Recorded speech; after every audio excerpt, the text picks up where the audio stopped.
Hi everyone, welcome back to my channel, and in this video I will continue to give my commentary and analysis of the couples on the Netflix reality show The Ultimatum. And today we will be looking at the love quadruple, which is Jake, April, Rae, and a bit of Zay as well. First, I would talk about Jake, April, and Rae, this love triangle. Here you could see that I've typed Jake as a ISFJ and April as a ENTJ. If you look at the functions they have, you can see that they do not share a single function, and also type-wise share very little in common. One's an introvert, one's an extrovert, one's a thinker, one's a feeler, one's an intuitive dominant, one's a sensing dominant. Basically, April and Jake in terms of personality type is as different as you can get. And I've said before that if there is very high difference, this tends to lead to very high chemistry, and high chemistry also leads to high drama. You fight, but then you come back together, and then you fight again. And I feel that this is the case with Jake and April. And Jake as an ISFJ, I feel that his main struggle and revelation on the show is that he's suddenly realized how much he's not been heard. And this is a lot to do with his personality type. His second function, which is dominant, is FE, extroverted feeling. Any function in the second spot comes with a heavy feeling of responsibility that we must use this function. And when it's extroverted feeling, FE is about focusing on other people's feelings and values and opening them up. And when it's in the second spot, then that means he would see that as a priority and an obligation to focus on other people first. Types with FE in the second spot, so an ISFJ and a 9FJ, they really need permission from other people to start talking about themselves, and permission in terms of someone else opening them up or someone else directly asking them what they think or what they feel. In this pairing's case, April would not naturally do that in terms of opening people up. It's not because she's not caring, it's more she does not have the function FE, extroverted feeling. And also that her own feeling function, FI, is at the lowest spot. So it means that she would be reluctant to lead with feelings, whether her own or other people's. And with a very quiet ISFJ like Jake and a very extroverted ENTJ like April won't realize that he's unhappy or that he's got things unsaid until he actually speaks up. With thinkers with a thinking function as the top function and therefore the feeling function as the bottom function, they need people to be quite straight up with them when it comes to feelings and values. They won't naturally be trying to read between the lines or read what you're feeling deep inside, because they don't necessarily even do that for themselves. The other thing is, as an ENTJ, April's functions also make her very go-getting and forward-moving by nature. Her top function, TE, is about categorizing and then planning and being efficient. Second function, NI, introverted intuition, is about envisioning a future, envisioning a single outcome. She also has SE, extroverted sensing, which is also a very action-packed function.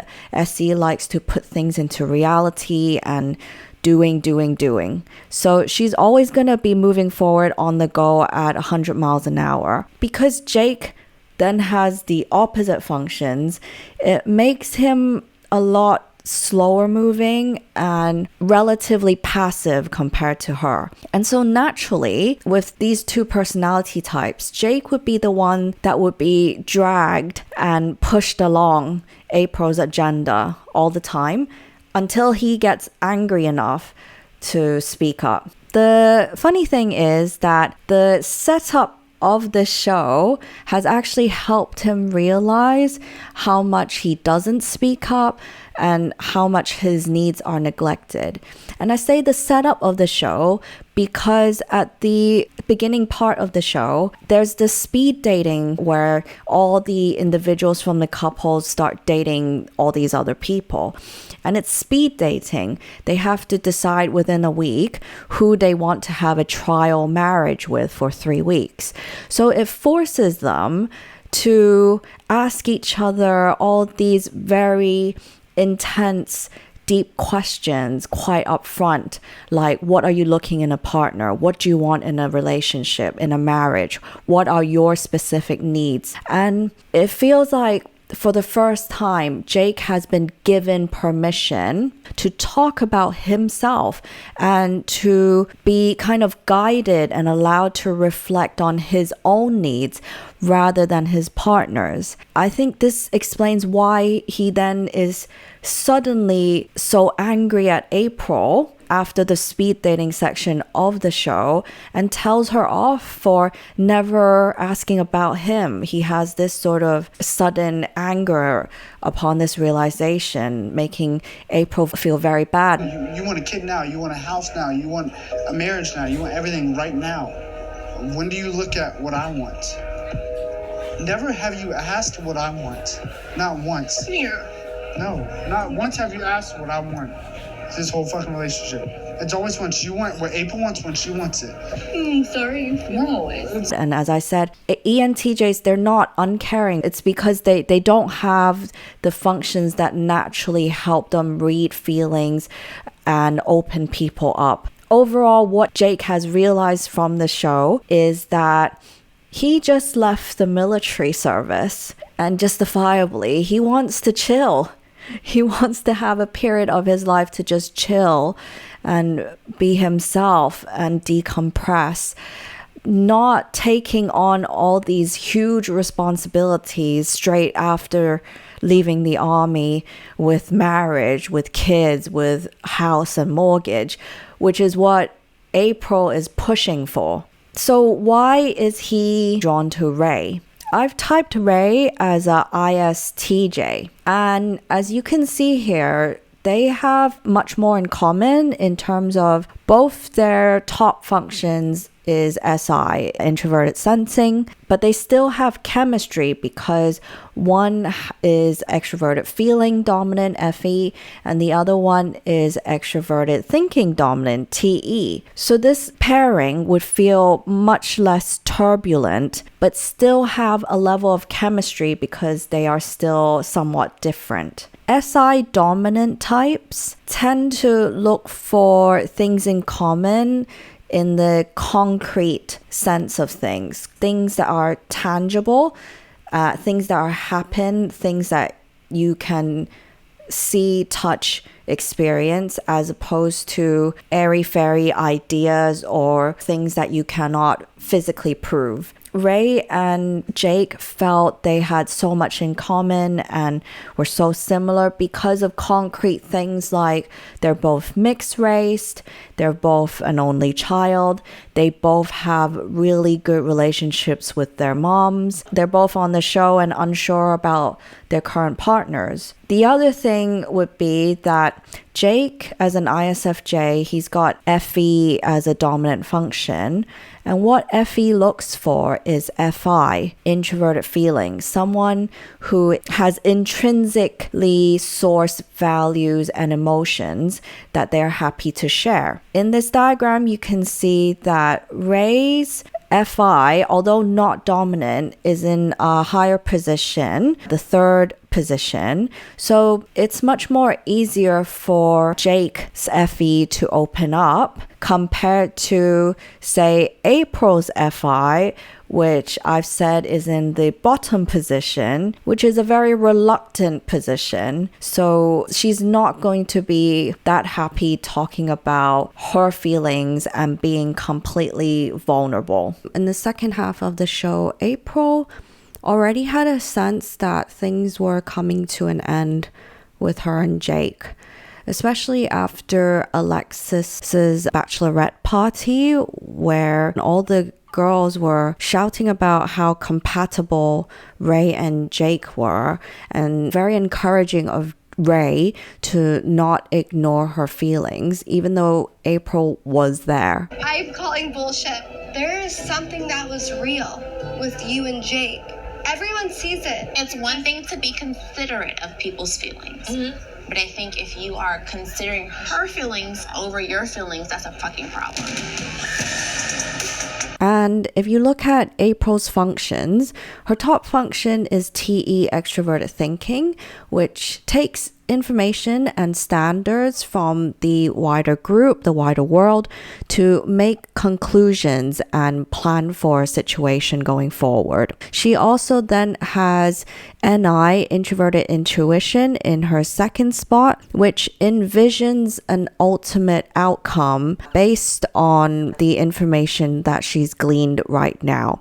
And as a dominant function, it means that she can envision the future without that many physical cues or hints from the present in order to be accurate. With both her dominant functions being TE and NI, she should be able to tell that the end is nigh, which I think explains why she becomes emotionally very erratic. And I feel this is her being very stressed out by what she's envisioning, by what she's noticing. And it's her FI, introverted feeling, in the bottom position that's feeling very hurt and therefore expressing itself in a very bad kind of tantrum way. She becomes very controlling, invades Jake's privacy, going through his phone. She stops asking him about what he needs and does not let anyone bring Rae up, even though the whole point of the show is to have these difficult conversations. She also tells everyone that she missed her period, not just Jake, but even the girls at the bachelorette party when Rae is there. And that's obviously suggesting that she might be pregnant and be pregnant with Jake, which turned out not the case, which I feel for her infertility issue. But it definitely would have stopped Rae and Jake considering their feelings for each other if there's a prospect that April might be pregnant. I'm glad that in the finale, it felt like she has come to a place of acceptance and peace with this inevitable outcome, and very glad that she's since moved on and found a better man for herself and her needs. And then just to look at Rae and Zay. So why would Rae prefer Jake over Zay? Barring type, the dynamic between Rae and Zay is an underlying mistrust. Rae does not trust Zay because he seems to still be behaving like a single guy in his job, which I think involves like nightlife and clubs, and also on his social media. He's never posted her or posted them up as a couple. So she feels vulnerable and insecure about that. And she has FI, but it's in the third position, so it's not a dominant function. And so that will make it harder for her to open up in terms of her feelings. FI in the third position can open up quite a lot and very loudly, but only when they're confident or when they're comfortable with the person. It just tells me she's not comfortable with being vulnerable with Zay at all. And then this in turn makes Zay feel very rejected and helpless in what to do about their relationship. As a reaction, he behaves even more single to kind of drown his sorrows, which then perpetuates this vicious circle. And both Jake and Zay have extroverted feeling, FE, which is the complementary opposing function for FI, which is what Rae has. However, their FEs are at different positions. Jake has FE as a dominant function in the second position, so he's going to be more skilled at opening her up and reading her feelings without her having to really say very much. She'll feel very understood by him. Whereas with Zay, having Effie as the bottom position, it will be less skilled at using this function and more reluctant. And even if it's not reluctant because he really cares for Rae, it would still be exhausting. Because it's less masterful than a higher FE user, Rae would really need to spell out what she's feeling to him. FE in the lowest position would not have the natural ability to just read her feelings without her saying much. She would have to be very upfront with him, which is frustrating when Rae is quite reluctant. I also realized that her FI is particularly guarded because we realize behind the scenes, she's actually struggling a lot with her own identity and own sexuality. She's had a hard time accepting that she might be bisexual or that she is bisexual.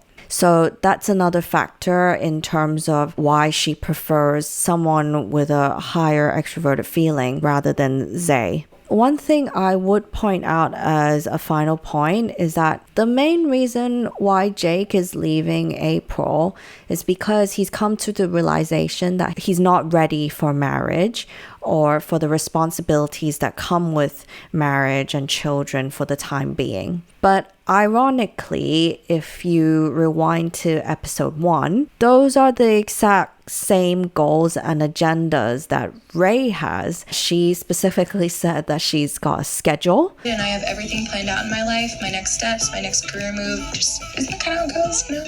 College, then proposal, then babies, and honeymoon in Cancun. So I do wonder when the show's over and all the heightened sense of romance and forbidden fruit dwindle out, how Jake and Rae would fare in the end if they did go into a relationship. So thanks for watching, and I hope you enjoyed it and found it helpful. Please remember to like and subscribe if you haven't so.